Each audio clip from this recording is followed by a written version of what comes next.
السلام علیکم عزیز طلباء، ہم اپنی نظم پڑھ رہے تھے تیسری اسلامی مساوات، تو اس کے تیسرے بند کی جانب چلیں گے۔ پریشاں اگر قحط سے ایک جہاں ہے، اگر بھوک سے ایک زمانہ جو ہے وہ پریشان ہے تو بے فکر ہیں کیونکہ گھر میں سما ہے، لیکن وہ بے فکر ہیں کیونکہ ان کے گھر میں سامان موجود ہے۔ اگر آپ اپنی کتاب کے اوپر دیکھیں گے تو آخر میں یہ وضاحت بھی کی گئی ہے، سما سے مراد سامان ہے، شعر کے وزن کو برابر کرنے کے لیے سما لکھا گیا۔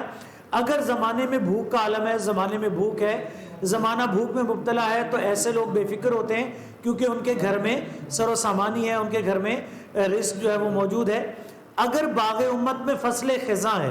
اگر امت پر برے دن آ چکے ہیں، فصل خزاں سے مراد بھوک افلاس غربت ہے، برے دن ہے، تو خوش ہیں کہ اپنا چمن گل فشاں ہے، لیکن وہ اس بات پر خوش ہیں کہ ان کا چمن، ان کا باغ جو ہے وہ تو پھول بکھیر رہا ہے۔ یعنی اگر امت کے باغ میں خزاں ہے تو انہیں کوئی فکر نہیں کیونکہ ان کے گھر میں تو بہار ہے۔ یعنی اگر امت کے حالات خراب ہیں، امت بدحالی کا شکار ہے، امت غربت میں مبتلا ہے، قحط میں مبتلا ہے، تو انہیں اس چیز کی فکر نہیں ہے کہ وہ کس چیز پر خوش ہیں کہ ان کا باغ یعنی ان کا گھر ان کے پاس تو کھانے کے لیے ہے، چاہے باقی بھوکے ہیں تو کیا ہوا۔ بنی نوع انسان کا حق ان پہ کیا ہے، بنی نوع انسان، عام انسان کا حق ان پہ کیا ہے، یعنی یہ جو عام انسان عوام ہے، ان لوگوں کا ان امراء پر، ان امیروں پر کیا حق بنتا ہے۔ وہ ایک نوع، یہاں پر نوع سے مطلب قسم ہے، وہ ایک نوع بشر سے جدا ہے، عام انسانوں سے جدا ہے، یعنی وہ اپنے آپ کو عام انسانوں سے جدا خیال کرتے ہیں۔ وہ یہ خیال کرتے ہیں کہ عام انسانوں کا ان پر کوئی حق نہیں، جبکہ اللہ تعالیٰ نے ان کا حق مقرر کیا، امیروں کے مال میں غریبوں کا حق مقرر کیا، زکوٰۃ، عشر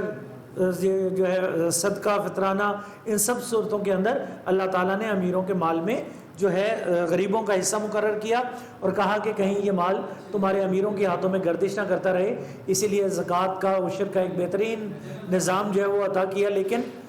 ایسے امیر یہ خیال کرتے ہیں کہ جو مال و دولت ہے وہ صرف ان کی ہے، اس پر کسی اور کا حق نہیں ہے۔ اگر زمانہ قحط میں مبتلا ہے، زمانے میں بھوک ہے، تو انہیں زمانے کی کوئی فکر نہیں ہے، وہ اپنے گھر کا سوچتے ہیں کہ ان کے گھر میں رزق ہے، ان کے گھر میں راشن ہے، تو انہیں کسی اور کی کوئی فکر نہیں۔ اگر دنیا کے اندر، قوم کے اندر، ملک کے اندر برے حالات ہیں تو بھی انہیں کوئی فکر نہیں، کیونکہ وہ یہ خیال کرتے ہیں کہ ان کا گھر تو امن و سکون کے اندر ہے، اور وہ یہ خیال کرتے ہیں کہ عام انسان اور وہ لوگ یہ کوئی الگ الگ مخلوق ہیں، یعنی سب اللہ کے بندے نہیں ہیں، یہ کوئی خاص ہی بندے ہیں۔ یہ امیر لوگ جو ہیں خود کو کچھ خاص خیال کرتے ہیں، وہ خود کو عام انسانوں سے جدا خیال کرتے ہیں۔ تشریح کے اہم نکات کی جانب چلیں گے۔ بے فکر زندگی بسر کرتے ہیں، چاہے دنیا بھوک سے مر جائے، دنیا میں قحط آ جائے، انہیں کوئی غرض نہیں کیونکہ ان کے پاس سارا سامان عیش و عشرت موجود ہے۔ اگر عالم اسلام میں کچھ نقصان ہوا تو انہیں کوئی غرض نہیں کیونکہ دین میں بھی ان کی کوئی دلچسپی نہیں، انہیں اپنی امت کے ساتھ کوئی دلچسپی نہیں، ان کو انسانیت کی کوئی فکر نہیں، وہ اپنے اوپر کسی کا حق نہیں سمجھتے، وہ خود کو غریب اور عام انسانوں سے جدا تصور کرتے ہیں، گویا کہ وہ ان جیسے نہیں ہیں۔ تو یہ وہ لوگ ہیں جن لوگوں کا ذکر ہو رہا ہے جو کہ زمانے میں زوال، اس زمانے کی نشاندہی کرتے ہیں جو کہ زمانہ زوال پذیر ہونے والا ہے۔ سر سید نے یہ مسلمانوں کی تاریخ کا آئینہ کھینچا، لیکن اگر ہم اپنے ارد گرد نگاہ دوڑائیں تو شاید ہمیں بھی ایسے ہی لوگ، ایسے ہی کردار دکھائی دیں، تو ہمیں اس چیز سے کی فکر کرنی چاہیے کہ جو نشانیاں وہ بتا رہے ہیں زوال پذیر معاشرے کی، وہ ہمارے اندر بھی دکھائی دے رہی ہیں۔ انشاءاللہ چوتھے بند کے ساتھ دوبارہ حاضر ہوں گا، اجازت چاہوں گا، اللہ حافظ۔